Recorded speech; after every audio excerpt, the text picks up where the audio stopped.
ndetse abantu bamwe ntibatinya banampamagara bati buriya uretse biriya bintu nawe biriya byareka.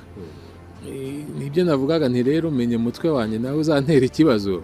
Ndababwira nti rero aho kugira ngo ndeke ikintu kibi nirebesha amaso yanjye, reka nsufure kugera kure hashoboka, ariko kuri kuzagaragara.